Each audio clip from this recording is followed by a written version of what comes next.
Hi viewers, welcome to our channel. இன்றைக்கி நம்ம சேனலில் என்ன ரெசிபி பார்க்க போகிறோன்னா கத்திரிக்காய் பொடிக்கறி. பொடி வறுத்து அரைச்சி கத்திரிக்காயை வதக்க போகிறோம். செம்ம டேஸ்ட்டாக இருக்குங்க. சாதாரணமாக கத்திரிக்காய் வதக்கும் போது மேலே இட்லி பொடி தூவுவோம். இதுக்கு தனியாக பொடி வறுத்து அரைச்சி செம்ம டேஸ்ட்டாக பண்ண போகிறோம். வாங்க இந்த கத்திரிக்காய் பொடிக்கறி எப்படி பண்ணுறதுன்னு பார்க்கலாம். முதல்ல இதுக்கு பொடி வறுத்துக்கலாம். ஒரு பேனில் 3 டேபிள் ஸ்பூன் அளவுக்கு கடலைப்பருப்பு சேர்த்துக்கிறேன். இது கூடவே 3 டேபிள் ஸ்பூன் அளவு உளுத்தம்பருப்பு, இது ரெண்டையும் சேர்த்துட்டு அப்படியே லைட்டாக வறுத்து விட்டுக்கலாம். சாதாரண இட்லி பொடியாக இருந்தால் இந்த 2 பருப்பு மிளகாய் மட்டும் போட்டு பண்ணுவோம். இன்றைக்கி கொஞ்சம் வித்தியாசமாக பண்ண போகிறோம். இந்த 2 பருப்பும் கொஞ்சம் கைவிடாமல் அப்படியே ஒரே மாதிரி வறுத்துட்டு இப்போ இது கூட பருப்பு எவ்வளோ சேர்த்தமோ அதில் பாதி அளவுக்கு அரிசி சேர்த்துக்கலாம். கத்திரிக்காய் சில சமயம் ரொம்ப அப்படியே சாஃப்டாக ஒரு மாதிரி இருந்ததுன்னா கூட இந்த அரிசி சேர்த்து வறுத்து பொடி பண்ணி போடும்போது அதில் இருக்கிற தண்ணியெல்லாம் எடுத்து சூப்பராக மொறுமொறுன்னு இருக்கும். இப்போ இது கூடவே கொஞ்சமாக புளி சேர்த்துக்கலாம். அரிசி கொஞ்சம் லைட்டாக அப்படியே பொரிய ஆரம்பிச்சிருக்கு பாருங்க. இப்போ இது கூட ஒரு சின்ன துண்டு பெருங்காயம் சேர்த்துக்கலாம். எல்லாமே ட்ரை ரோஸ்ட்டு தான், எண்ணெய் விடாமல் தான் வறுக்கிறேன்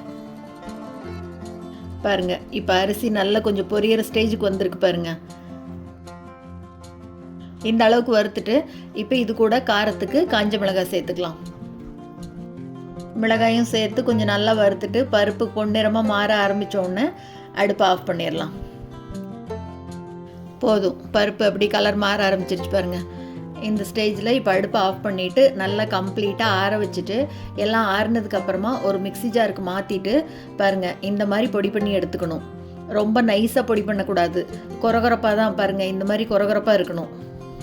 அப்போ தான் பருப்பு அங்கங்கே அப்படி பல்ல அகப்படும் போது கத்திரிக்காயோட சேர்ந்து சூப்பராக இருக்கும். இப்போ அதே வானிலையில் நல்லெண்ணெய் சேர்த்துக்கலாம். கத்திரிக்காய் வதக்கிறதுக்கு நல்லெண்ணெய் தான் செட் ஆகும். எண்ணெய் கொஞ்சம் தாராளமாகவே விட்டுருக்கேன்.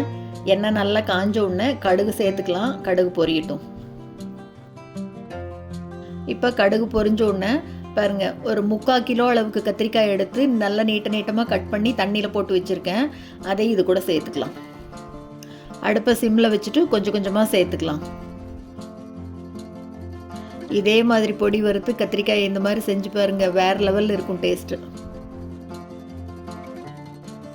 அப்படியே நல்லா வதக்கி விடலாம். கொஞ்சம் கொஞ்சமாக வதங்கும், கொஞ்சம் டைம் எடுக்கும், 15 மினிட்ஸ் அப்படி ஆகும். கொஞ்சம் அப்படியே சாஃப்டாக வருது பாருங்கள். இன்னும் கொஞ்சம் வதக்கிக்கலாம். இப்போ கத்திரிக்காய் பாதி அளவு வதங்கினோடனே கொஞ்சமாக மஞ்சள் தூள் சேர்த்துட்டு ஒரு தடவை கலந்து விட்டுடலாம். இந்த மாதிரி பொடிக்கறி செஞ்சு கொடுங்க. கத்திரிக்காய் சாப்பிடாதவங்க கூட சாப்பிட்ருவாங்க, அவ்வளோ டேஸ்ட்டாக இருக்கும்.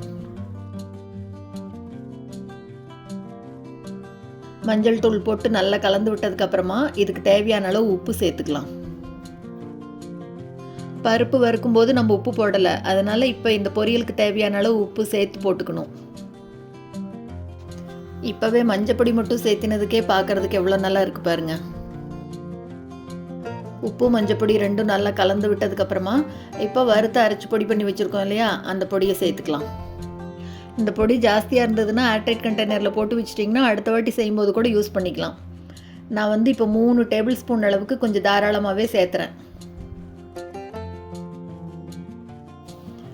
இப்போ 3 டேபிள் ஸ்பூன் பொடி சேர்த்தினதுக்கப்புறம் மறுபடியும் அடுப்பை கொஞ்சம் சிம்மில் வச்சுட்டு நல்லா கலந்து விட்டுக்கலாம்.